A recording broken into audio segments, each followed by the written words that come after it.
computer. All right, we are recording. Hey, y'all, this is Stacy, and we are Loving My Veteran, and this is Walking in My Shoes. And today, I'm super excited. I'm bringing on some women who have their stories to share as advocates for their veterans. I have Michelle, Erin, Erica, and Roxana, who looks like a telephone down there in the bottom corner.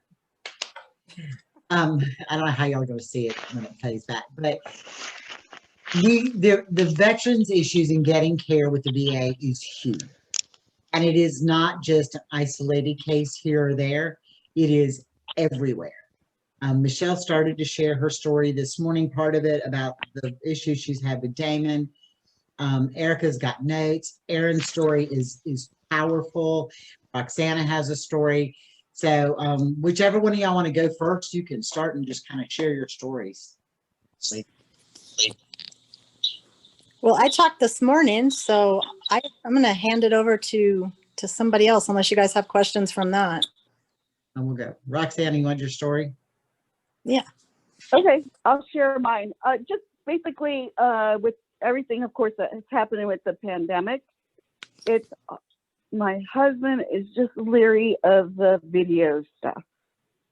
Right. So that's what they're offering him, and he just kind of, his eyes glaze over like, yeah, okay. So even though in his, I believe he wants to get the help, but actually following through is another issue, just because I don't think he sees the value in a phone call. You know, I have something to say right there. I didn't mean to interrupt you. Go ahead. It's okay. I'm so sorry. I actually have, my veteran is sitting in the room with me here, and he's currently going through an intensive outpatient program, and he's doing the telehealth, and it's not ideal, but we can definitely have him speak to that in a little bit if you'd like. Yeah, that would be nice. Okay. That would be nice. Okay, perfect. For sure. Anyhow, so my experience with this one particular VA clinic was that which clinic, Roxana? We are putting it out there. So which clinic? In Port Charlotte, Florida. Okay. The VA clinic. So what happened was I had gone to the VA clinic with this form, and I don't have the form in front of me, so I can't tell you the form, but it's basically my husband signed it, and he was giving me permission to request documents, because I wanted these documents because my husband has a hard time verbalizing to me everything that transpires within the office. Right. Because I wanted to know what they were doing for his treatment, I wanted to get a feel. So the man who is like the receptionist type person, I gave him the document, and he looked at me and he says, who gave you this form? I said, I got it just the day before. And he goes, you're not supposed to have this form. I said, what do you mean? And so basically it was giving me the authority to be able to pick up the documents and get all the information and speak to somebody. Well, this guy didn't like it. I think he was a vet himself.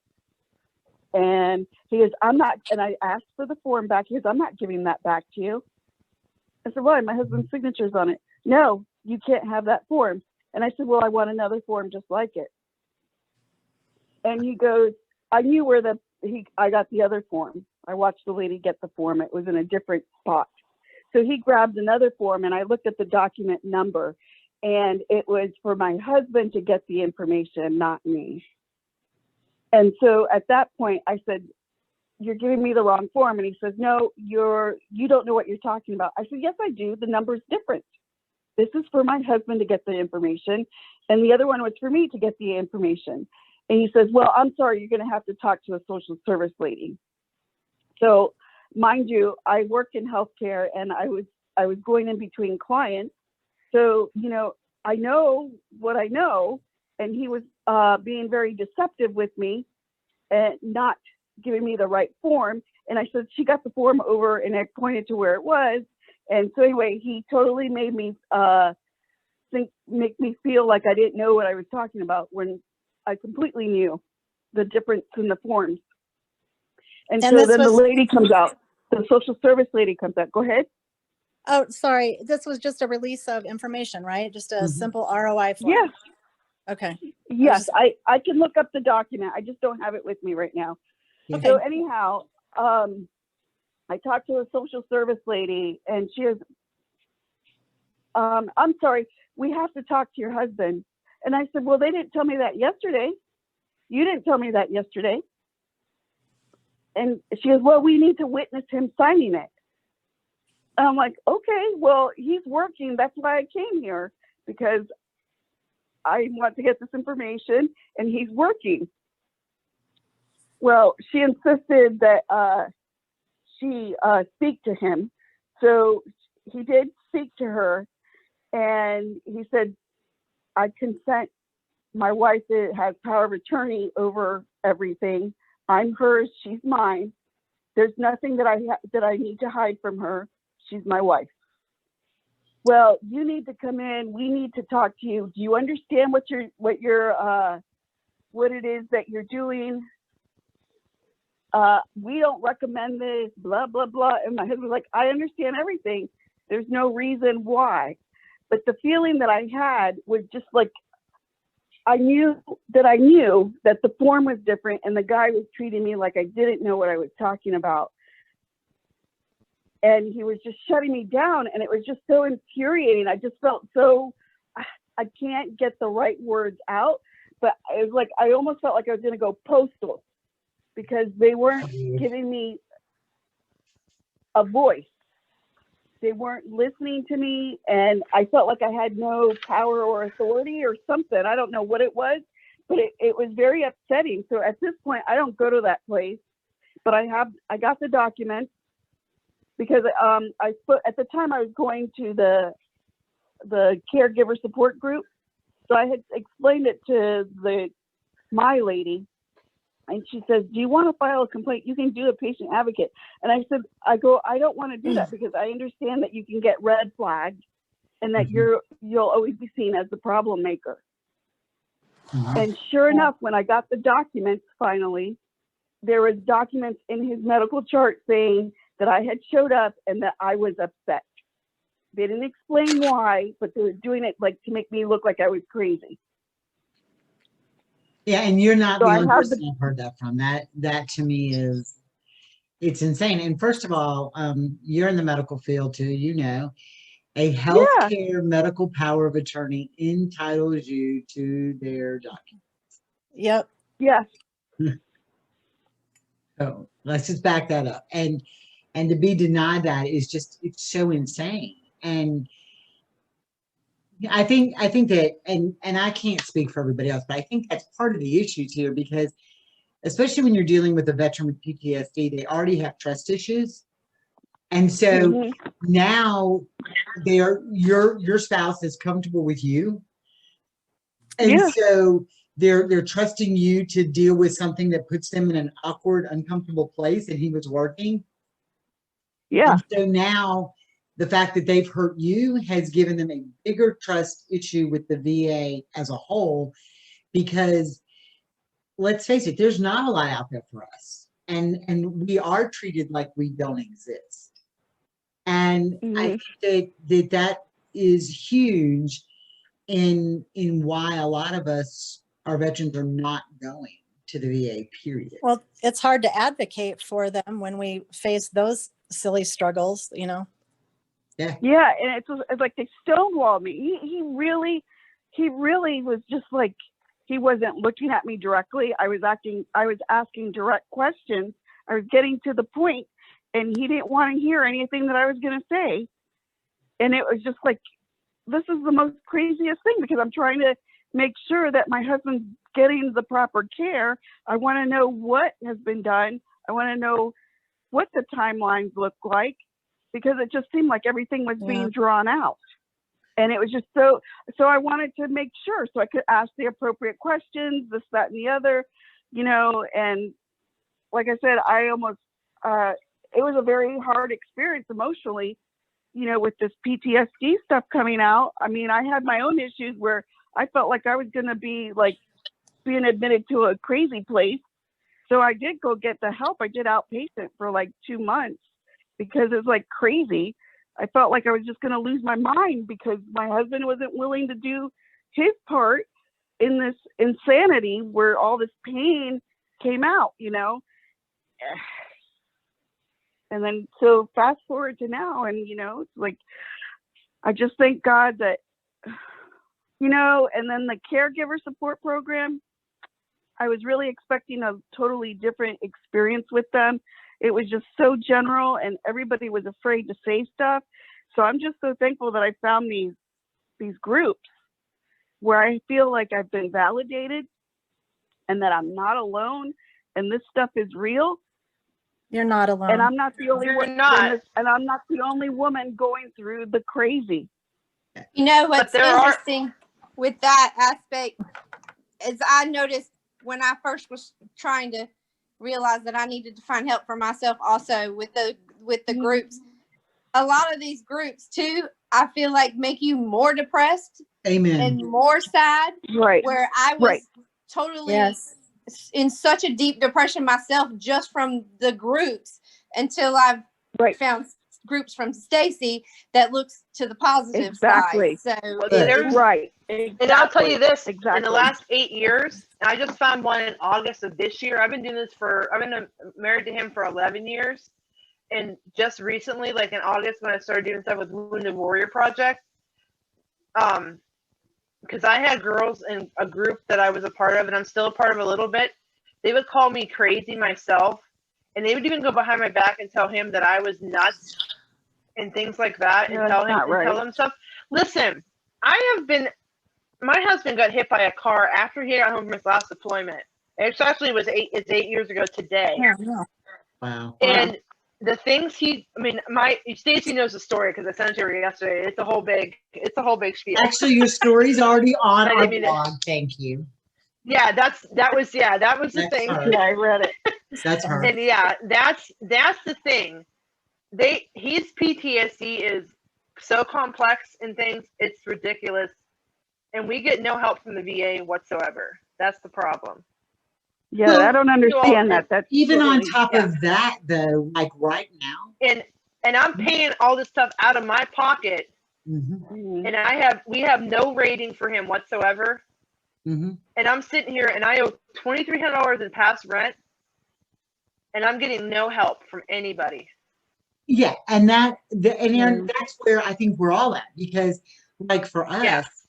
you know, when you sit here and the treatment, the standard of care. Now I'm gonna say this, and I know we're talking about the VA here and some of our issues, Yeah. but the VA, the federal VA level. Okay, let's talk about it Yeah. Mhm. what the VA's plan is for VAs across the board is amazing. Yeah. They are Yeah. probably the best of the best at combat PTSD of anybody. Yeah. The problem is, and I did not know this until I talked to Erin McCauley at Behind the Service, each VA Yeah. is funded individually.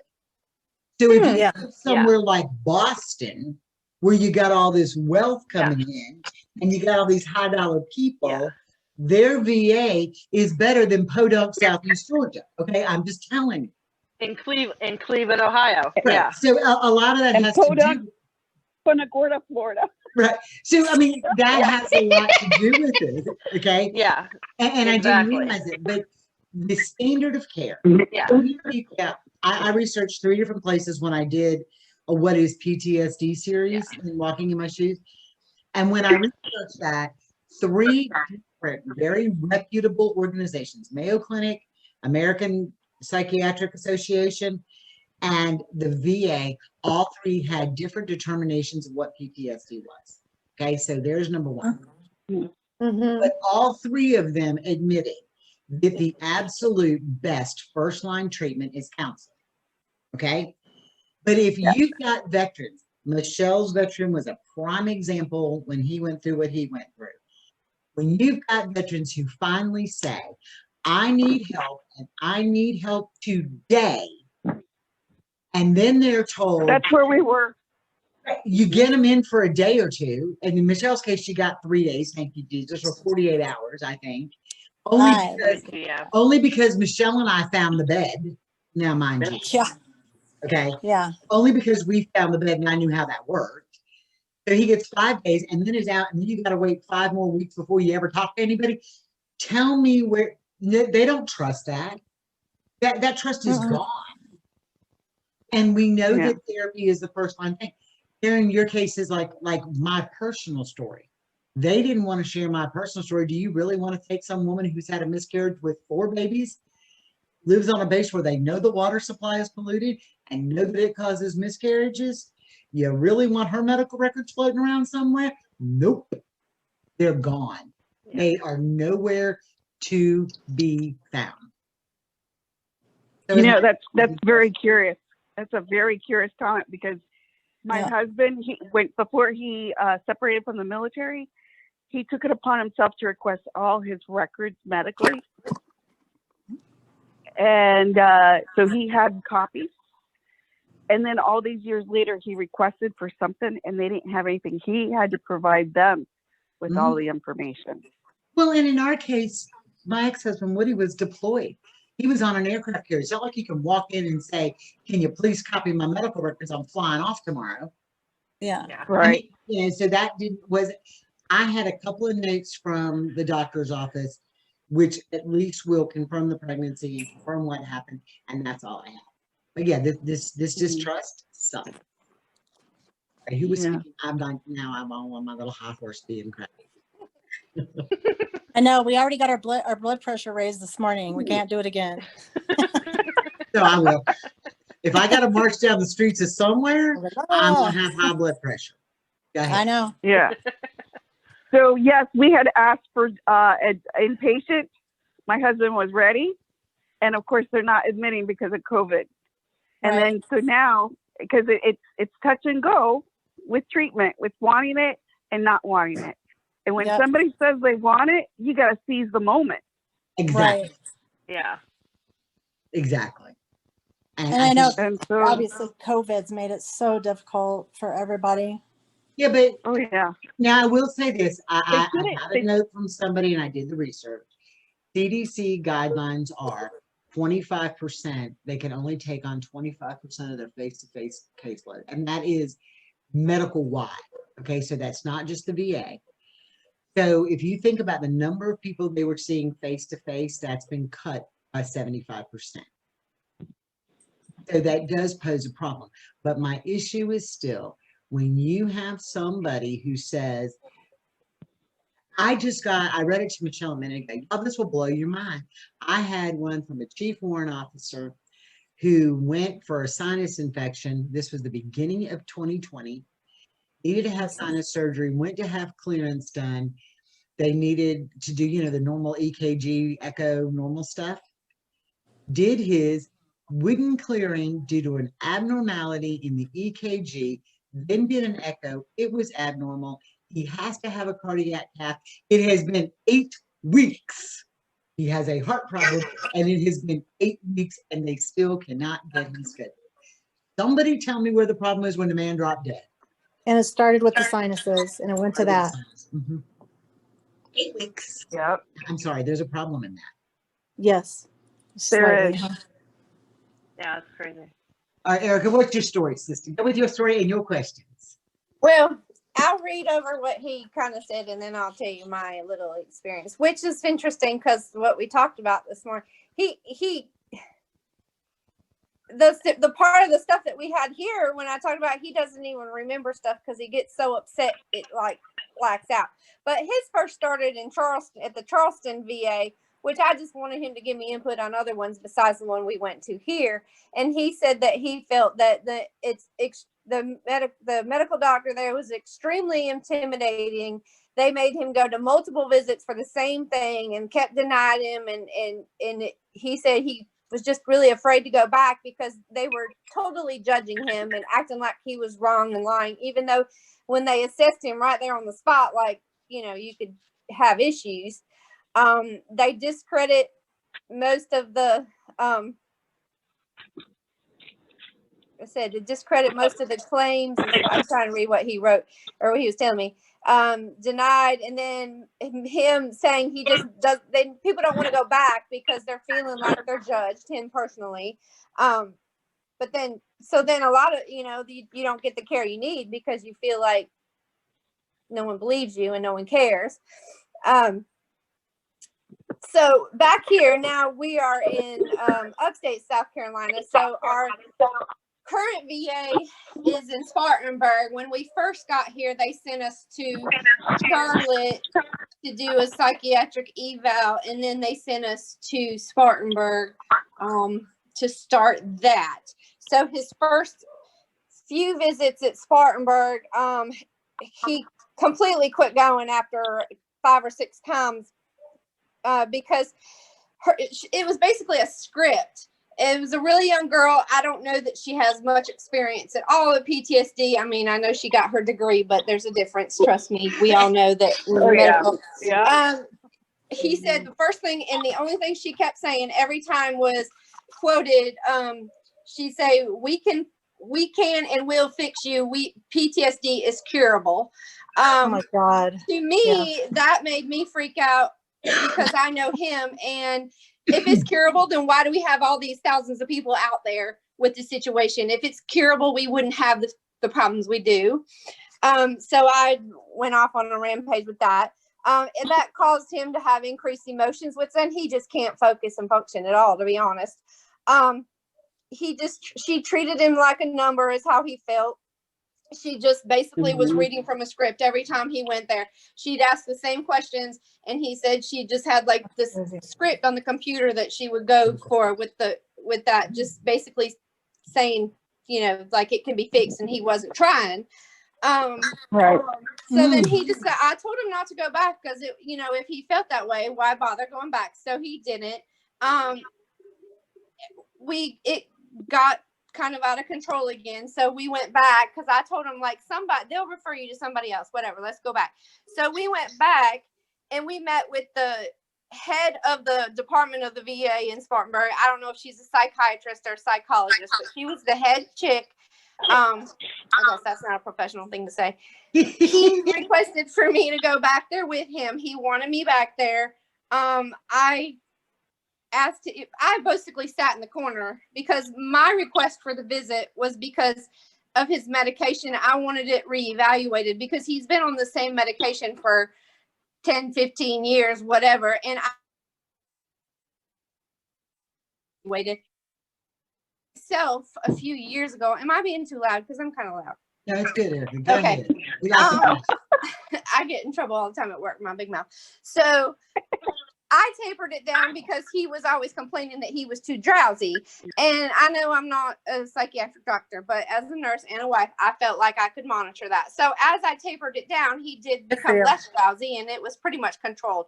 But through the many years, it's just worse situations. So, I mean, obviously certain times a year never change, but I thought that the medication should be monitored because his regular medical doctor at the VA always says he can't handle that, has to be the other side. And they just give him his scripts year after year after year. So that's why I wanted to see the psychiatrist, psychologist, whatever she is. So like I said, I sat in the corner and she talked to him. I was trying to talk to him about that today. He said literally all he knows is she said one thing that pissed him off right away, and he can't remember anything else about the visit except for he was totally pissed off. Now, me, the part that I can remember, as she did ask me a few things, and we never did get the medication fixed, by the way. She referred him out because my biggest thing was, he doesn't fit with that counselor. She gave us some forms of some relaxation technique videos from a VA kind of online lady that you talk to in Columbia. But when I went on it to log him into it, they were actually expired. They were from a year before. And so I sent the lady an email to try to get that resource and never got any results with that because he's pretty willing to try anything with my encouragement, which is good for most of the time. Yeah. So they sent him to a outsourced counselor, which she said that she put in a stat order because she knew we needed this badly. And it took 3 to 4 months to get this. So when we go into that office, it's just a counselor, and it states on the form he signs, do not evaluate medicines, don't have nothing to do with it. It's just someone to talk to. So then he's like, why am I here? And I was like, let's just do it, because that's where they say. So they still haven't in all these years evaluated this medicine. back to the head of the Wow. psychologist conversation with me. So as she was talking to him about his moods, his concerns, his views, blah blah blah, and me giving my input, and we stated both, you know, I'm not in fear for my life. I'm not afraid of him when he gets like this, whatever. I'm not being, you know, physically abused or anything like that. And she basically told me straight up, you know, you don't have to stay married to him. What? And that totally upset me because I was there because he asked me to be. I'm there as his support, and all we're doing is trying to get him help. I don't feel like that was, you know, Appropriate. and of course, when I mentioned that today, he's like, I didn't hear that. La, la, la. I was so mad at her. I can't. And he's freaking out again already. This is kind of how I unfortunately stirred the pot before he got to Starbucks. So, Goodness. you know, and so just truly, they don't, I don't want to say they don't have the medical background they need to have, but they truly need some. This is another thing. This They're isn't just even pencil related pushers. to That's this, what but I this feel. was, huh? Mhm. I just feel like they're pencil pushers. Yes, yes. It's- And, Yeah. Just and go in through the the medical routine. field, I have so Yeah. much compassion for everybody, including him. It's so frustrating. So anyway, on another note, so I told you that. Okay, so now, you know, he went to that concert for so long, it wasn't getting anywhere. And so I pay for it out of my pocket, you know, in our other insurance or TRICARE. And then we pay for someone because they don't supply. And we still don't have anyone to evaluate these medicines. So eventually we'll have to figure that out.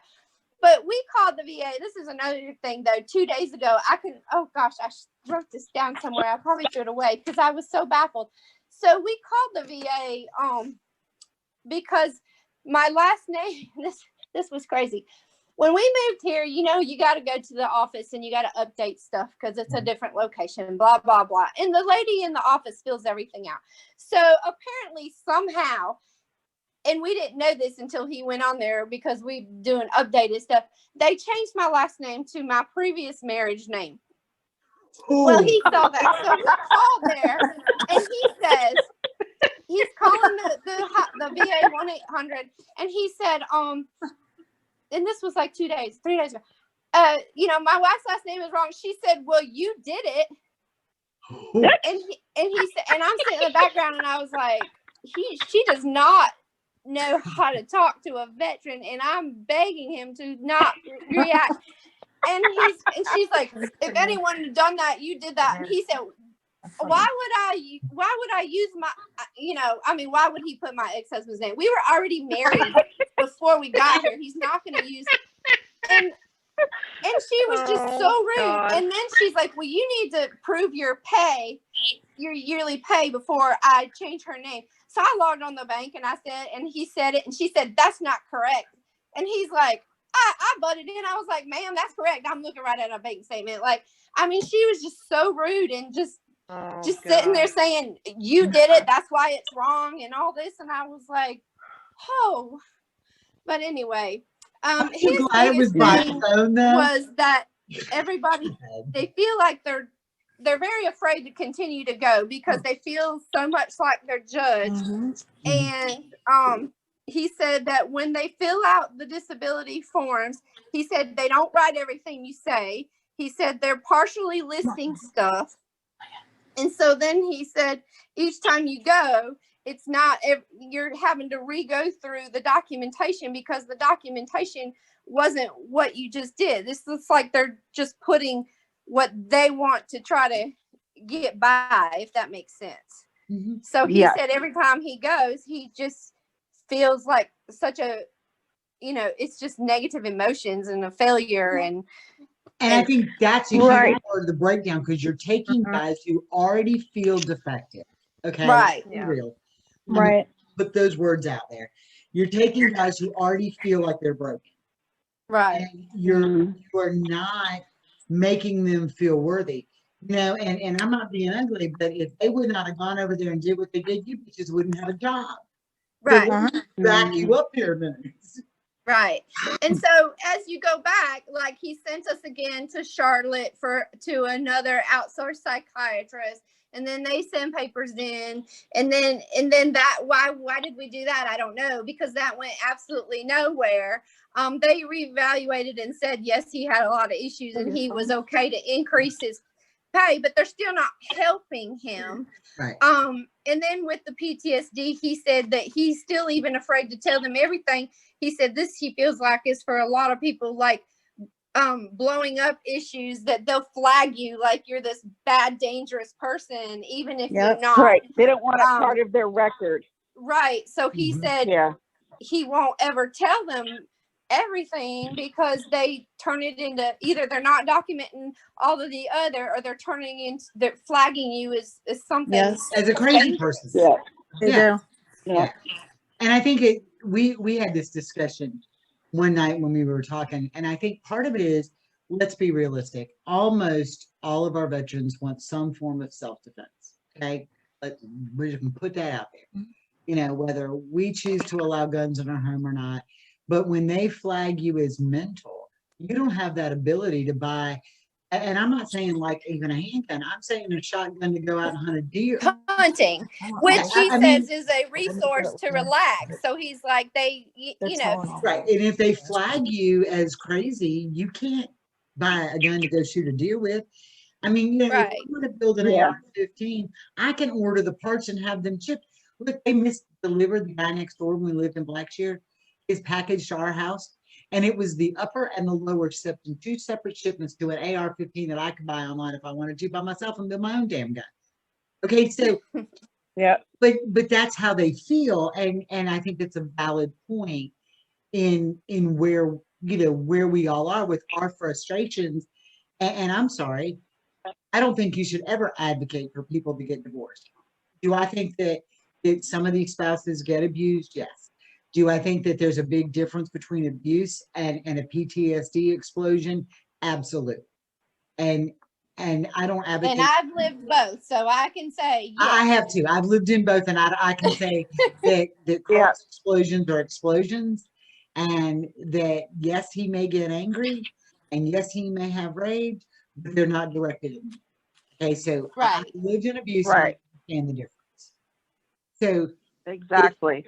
But this frustration, look, Erica, I'm just grateful that you and him was not at the VA that Roxana was at when she was there live, because he would have gone through the phone and over the river and through the woods, and somebody be in jail before this is all over. Yeah.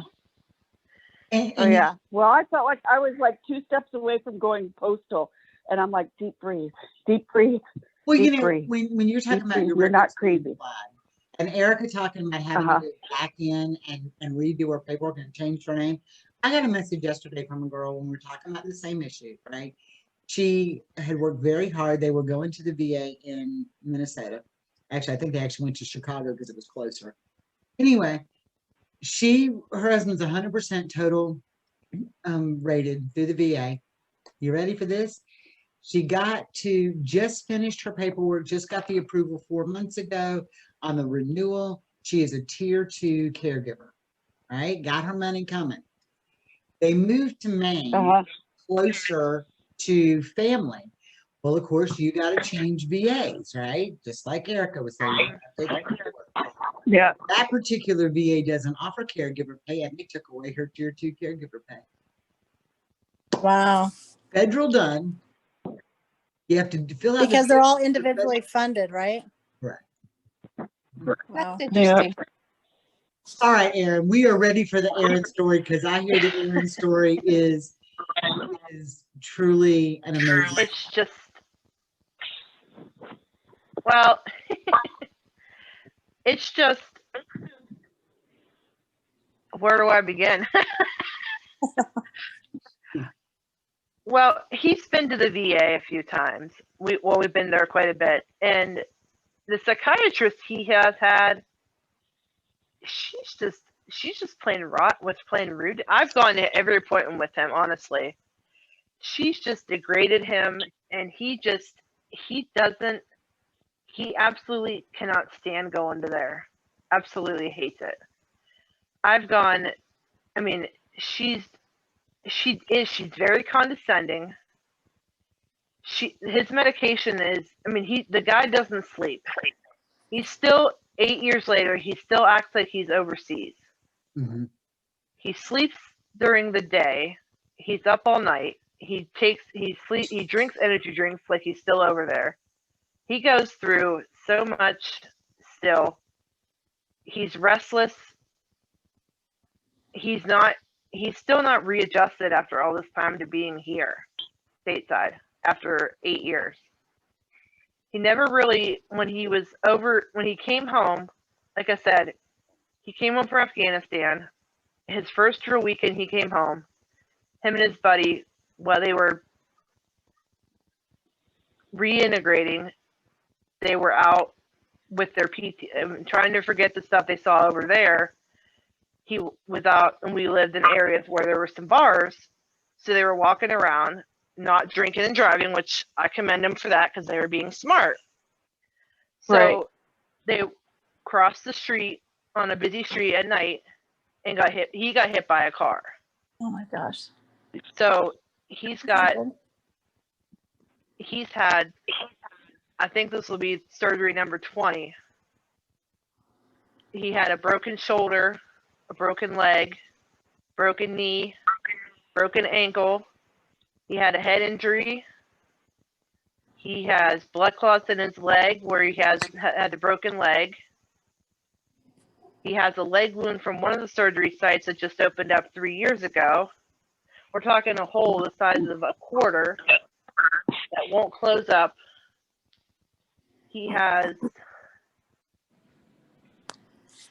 He's just damaged. This started before we even turned 30, this happened. Wow. So he's So pretty much, he's getting help, and he has his disability rating, correct? No, No, No. they can't. He lost his That is file. crazy. yeah, Now, can't There's that no- be secondary too? yeah. There's nothing. It's- We pay everything out of it goes through my insurance completely. So I pay Roxanne, they lost his his entire Yeah. military jacket's gone. Wow. Yeah, the whole thing's gone. We found and we didn't even know this until we went to our Veteran Service Commission here in Ohio with our county, that they found his Afghanistan records, and that's it. It showed in the Wow. records that he had PTSD when they sent him over to Afghanistan. So he was in Japan for 4.5 years. He was in Kuwait. In between Japan and Kuwait, we met. So when he deployed to Kuwait, we had met, and I moved over to Ohio with him, and then he left. So I was by myself in Ohio with no family, nobody, and everything else. We were technically on a active reserve, but he was still active duty. So he went to Kuwait for 13 months, had issues over there, which I don't have any record of any of that, but he told me stuff when he came home. How about buddy statement? Have you gone that route? I of can't people who find. are I with don't. him? I don't know anybody that he was with because it's been so long. He doesn't He have. doesn't remember their name No, on Facebook? no. That's too bad. Yeah, that's the thing. When he got I know. injured after this I'm last gonna have to thing, do his memory's completely shot. Uh, So, I mean, it's just been a nightmare. I've emailed senators, and actually I just did it again a couple days ago. And I emailed the same story I sent you, Stacy. Same exact thing, just the whole thing. well, I mean, just Yeah. from my listening to it, I would say it would be tied in to the PTSD because It he was is. doing alcohol. They know. Yeah. So Yeah. it's And that's secondary what, too. when the accident happened, the officers from the NOSC here in Youngstown said the exact same thing. And then it got brushed under the rug and they let it go. Mhm. Even people that saw him after the fact, and they said the same thing. He should be covered because it was drill weekend and it was a result from him coming home from Afghanistan. Mhm. And then it went from there. And that was it. And Gone. it's And the amazing. baby or the, And- Yeah, the whole Nope, thing nope, just went nope. under the rug with everybody, and they just let it go, and they just discharged them out at that And point. it's amazing how those records just disappear. Yeah, And then and how you want to and that's it. complicate things like an Aaron situation. If you have guys that serve special forces, Yeah. real special forces issues, their military jackets don't exist. Yeah. yeah. They're Mhm. there, then So- they're not, then they are, then they're not. And the Yeah. DD 214 has their name. They went active. because it magically, because the last DD-214, we never actually got a physical copy of it You know, either. from when they signed him out in 2013, because he was still recovering from all this. He was in a nursing home for 4.5 months, and then automatically we get a letter that he was discharged out, and that was the end of it. That's it. No medically Done. discharged? No. Wow. You got it on there? Yeah. Or do you have it on your iPad? And so I think, so there's, and it's obvious because we're dealing with such diverse places. I mean, Yeah. Aaron's in Ohio and Erica is been 2 in South Carolina, and Michelle's dealing with Wyoming, right, Michelle? You live in Colorado, you're dealing with Wyoming. Yeah. We deal with Florida, and we can't even get to Florida because it's 2.5 hour drive, and they're not even taking new people. So imagine that right now with COVID. So, this is not isolated.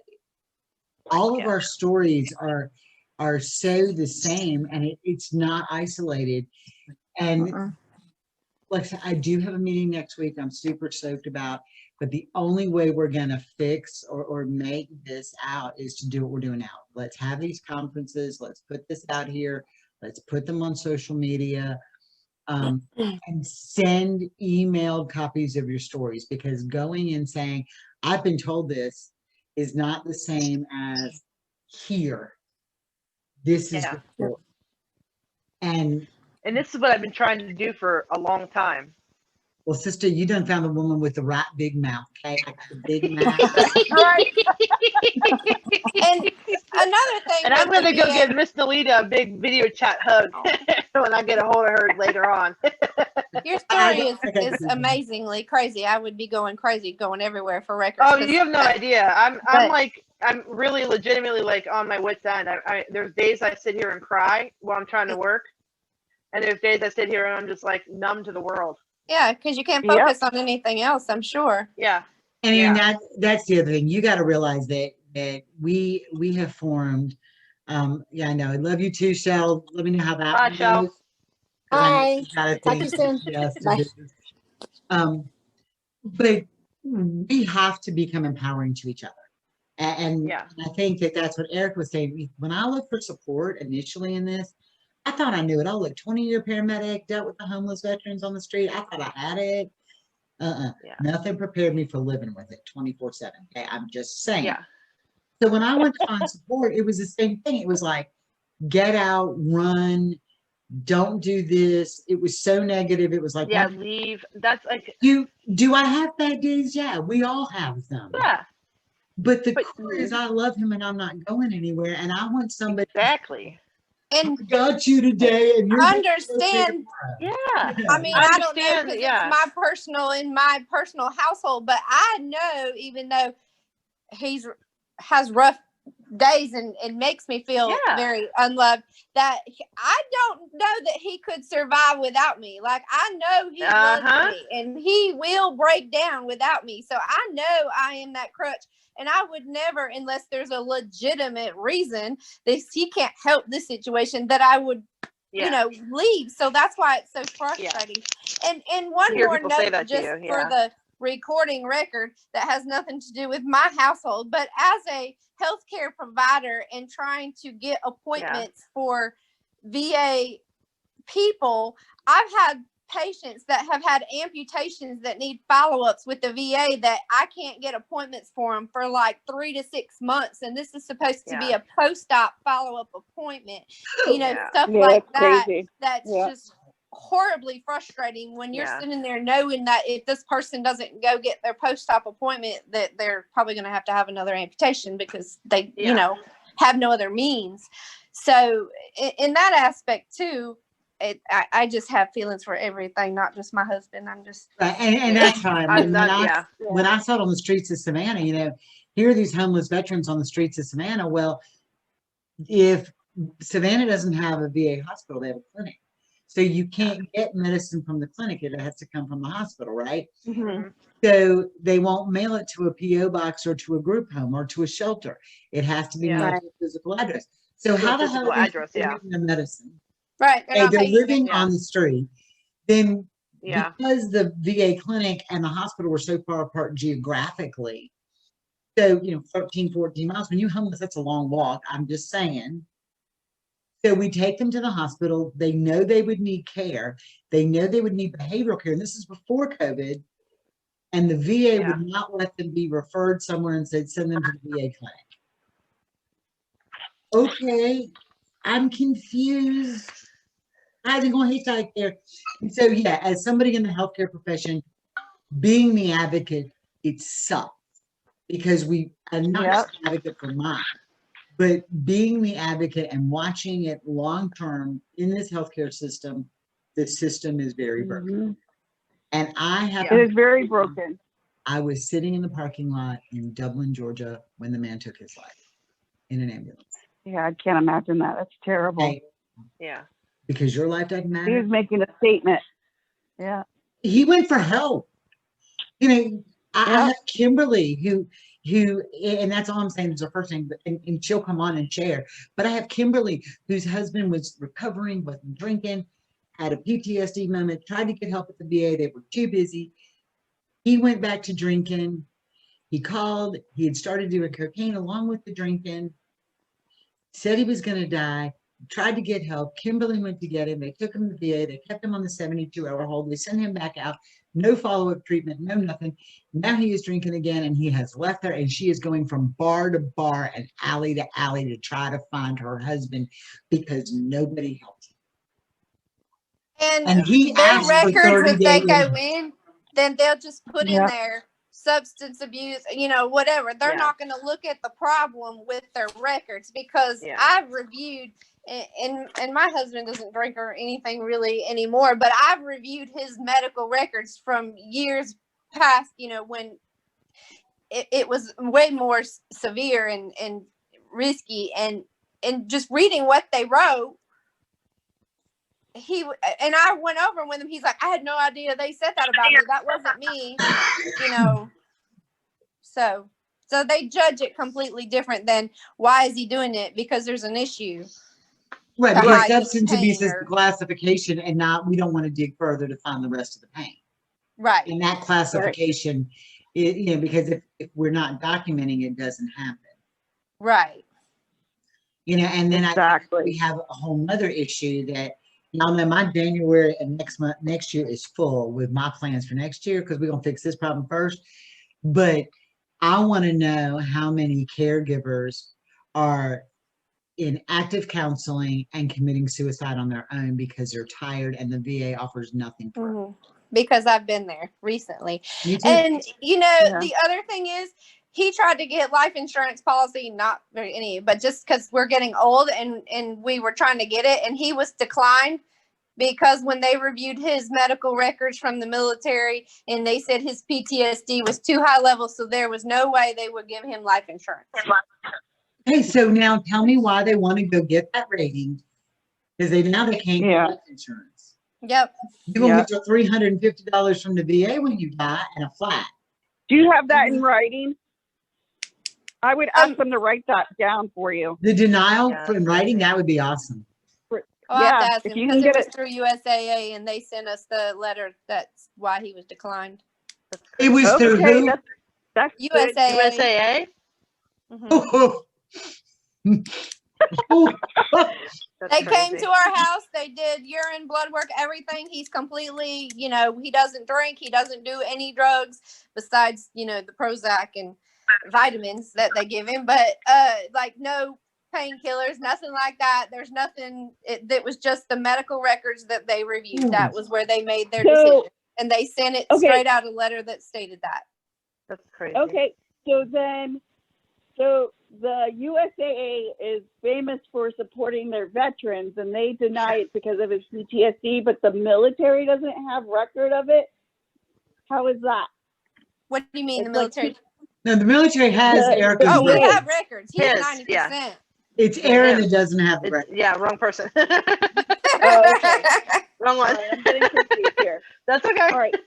We're gonna So- help her find her records. Yeah, we're gonna get mine taken Yeah. care of. Trust me, I'm still rolling on that one. Good. Yeah. And All right. this- But you still don't have, but Aaron, does he have a rating? No, oh, God, that is so crazy. I you know. can't get a I just rating don't without the understand. records. Yeah, yeah. Mhm. Well, I need to go get myself. I'm very, very tired. Anyway, Aaron, y'all, and Erica, Aaron, Roxana, thank you for sharing your stories. I'm gonna put this on YouTube and the website because I'm not sure to go to Facebook. It's too long. Y'all tag this in social media. Let's get these stories out. Aaron, you need me further. You know where I'm at. We are all here for each I'll other. add you on Facebook, so Yeah. I'll do it here in a little bit. Yeah, so just, hang out with us, be part of us. Okay. Don't forget Thursday night, peoples. Anybody gonna be on Let's Talk with us Thursday night? We are decorating gingerbread houses as a competition. We're so excited. I got my gingerbread kids. All right, ladies, thank you. Let me stop this. This is Stacy and everybody, and we are been walking night shoes, and we're loving our veteran, and we will see y'all tomorrow. Bye.